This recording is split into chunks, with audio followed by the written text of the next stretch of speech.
Hello guys, ये video में let's understand how to price an option using the binomial method. तो there are two formulas and इन दो formulas के basis पे हम सारा कैलकुलेशन कर सकते हैं। P equal to e raise to R T minus D divided by you minus d and F equal to e raise to minus R T P into F you plus one minus p into F d. अब इसमें से सिर्फ दो terms का मतलब मैं आपको अभी बता सकता हूँ, जो है R which is the risk free rate of interest per annum and T which is the time period of the option.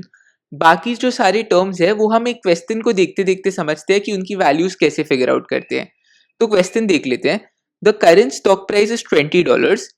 It is known that at the end of 3 months it will be either $22 or $18. We are interested in valuing a European call option to buy the stock at $21 in 3 months. Risk free rate of interest is 12% per annum. तो मैंने आपको बताया था दो चीजें तो हम figure out कर सकते हैं कि R which is the risk free rate of interest that is 12%। तो फॉर्मूला में R हो जाएगा 0.12 एंड हमें टाइम पीरियड मालूम है विच इज 3 मंथ्स। तो टाइम पीरियड हो जाएगा 3 months which can be written as 3/12। अब आगे की चीजें फिगर आउट करने की कोशिश करते हैं। The current stock price is $20। तो आप ऐसा एक नोट बना सकते हो एंड उस पर लिख सकते हो एस नॉट इक्वल टू 20।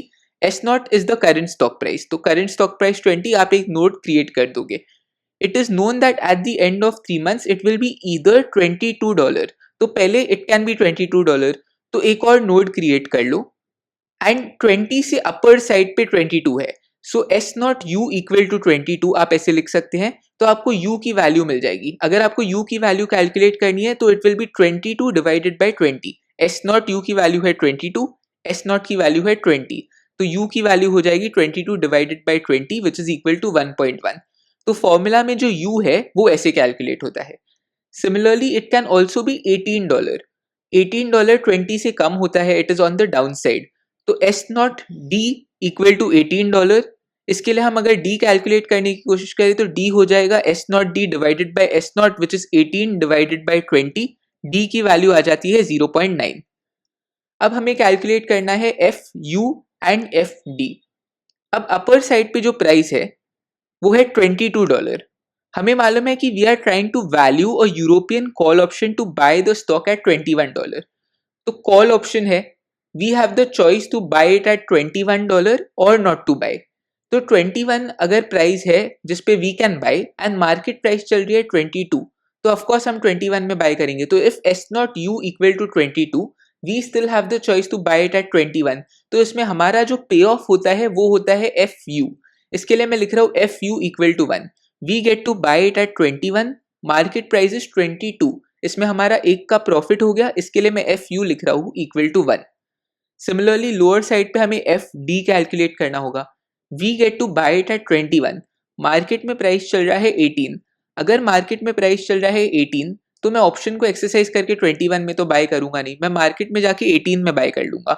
तो इसके लिए इस केस में इस ऑप्शन से कुछ पे ऑफ आएगा ही नहीं if the market price is 18। इसके लिए मैं लिखता हूँ एफ डी इक्वल टू 0। अब फॉर्मूला में जो भी टर्म्स चाहिए हमने सब कैलकुलेट कर लिया। We know R, we know T, we know D and U and we also know FU and FD। तो कैलकुलेट करते हैं। Step 1 is to apply the first formula। The first formula is P equal to E raised to RT minus D divided by U minus D। तो अगर इस formula को apply करूँ तो हो जाता है P equal to E raised to 0.12 because 12% per annum into 3/12 because the time is 3 months minus 0.9। 0.9 is D का वैल्यू जो मैंने कैलकुलेट करना कैसे है वो दिखाया आपको, डिवाइडेड बाय 1.1 माइनस 0.9। तो P आ जाता है 0.6523। This is the probability of upside, but हमें तो सिर्फ फॉर्मूला अप्लाई करना है। तो P इक्वल टू 0.6523 आ गया। अब हम दूसरा स्टेप यूज कर सकते हैं which is F equal to e raise to minus R T P into F you plus 1 minus P into F D. P का आपको वैल्यू मालूम है, आपने स्टेप 1 में उसे कैलकुलेट किया था 0.6523। तो F का वैल्यू हो जाता है E raised to minus RT। तो R is 0.12 into 3/12 into 0.6523 into 1 because FU was 1 plus 1 minus 0.6523 into 0 because FD was 0। तो इस केस में ऑप्शन का जो प्राइस निकलता है वो होता है 0.633। दिस इज द वैल्यू और the option premium for a European call option to buy the stock at $21 in 3 months। मैंने एक एग्जाम्पल तो ले लिया है जिसमें I showed you all how to remove the call premium using the binomial method. तो अब एक एग्जाम्पल पुट प्रीमियम का भी देख लेते हैं यूजिंग द बाइनोमियल मेथड। मेरे को आप लोग को सिर्फ ये समझाना है कि u एंड d कैसे कैलकुलेट करते हैं एंड फिर F U and F D कैसे कैलकुलेट करते हैं, फिर फॉर्मूला अप्लाई करना, तो it is extremely easy.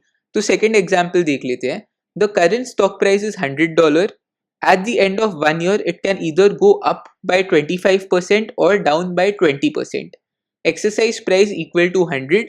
Calculate put premium if risk free rate of interest is 6% per annum. तो R हो जाएगा 6% विच इज 0.06 एंड T इस केस में 1 year है, इसके लिए T will be equal to 1। अब क्या दिया हुआ है, करंट स्टॉक प्राइस इज $100। तो मैं S नॉट इक्वल टू 100 ऐसा एक नोट बना सकता हूँ। Eight the end of 1 year it can either go up by 25%।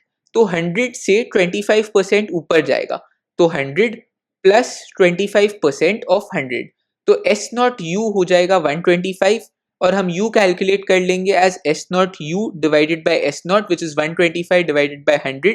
u की वैल्यू आ जाती है 1.25 और it can go down by 20%। तो 100 से अगर 20% नीचे गया तो s नॉट d की वैल्यू हो जाएगी 80 बिकॉज 100 माइनस 20% ऑफ 100, तो हो जाता है s not d equal to 80। इसके लिए d की वैल्यू आ जाती है 0.8। d इक्वल टू 0.8 कैसे आया, s not d divided by s naught which is 80 divided by 100 which is equal to 0.8। अब हमें F U and F D calculate करना है। तो आपको देखना है exercise price of put option क्या है। Exercise price of put option दिया हुआ है 100। That means we have the right to sell it at 100 और नॉट टू सेल। मार्केट में अपर साइड पे प्राइस चल रहा है 125। अगर मार्केट में प्राइस चल रहा है 125 तो क्या आप 100 में सेल करोगे? No, you will not sell it at 100। आप मार्केट में जाके 125 पे सेल करोगे। तो इस केस में आप क्योंकि इस ऑप्शन को नहीं एक्सरसाइज करोगे, इसके लिए एफ यू इक्वल टू 0, ये ऑप्शन से आपको कुछ पे ऑफ आ ही नहीं रहा, आप सीधा मार्केट में जाके 125 पे सेल कर दोगे। अब लोअर साइड पे देखते हैं, मार्केट प्राइस हो चुका है 80। You have the option to sell it at 100। अगर आप मार्केट में जाके सेल करोगे तो 80 में सेल करोगे, तो ऑफकोर्स आप ऑप्शन को एक्सरसाइज करके 100 में सेल करोगे। तो इस केस में एफ डी हो जाएगा 20। Why 20? Because you are selling it at 100।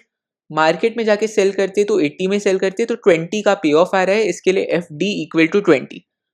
अब अगेन हमें अपने दो स्टेप लगाने हैं, जो है दो formula, P equal to e raise to R T minus D divided by you minus D. D का वैल्यू आपको मालूम है 0.8, यू का वैल्यू मालूम है 1.25, R is 0.06 and T equal to 1। Formula लगा देंगे और हमारा वैल्यू आता है P का 0.58। अब इस P के वैल्यू को यूज करके हम F कैलकुलेट करेंगे which will be the option premium. F का फॉर्मूला होता है e raise to minus R T P into F you plus 1 minus P into F D. F U and F D मैंने आपको calculate करना सिखा दिया है। एफ यू इस केस में 0 है एंड एफ डी इस केस में 20 है, तो हो जाता है e raise to minus 0.06 into 1 the whole multiplied by 0.58 into 0 plus 1 minus 0.58 into 20 because F D equal to 20। तो आपको ऑप्शन प्रीमियम की वैल्यू आ जाती है 7.91।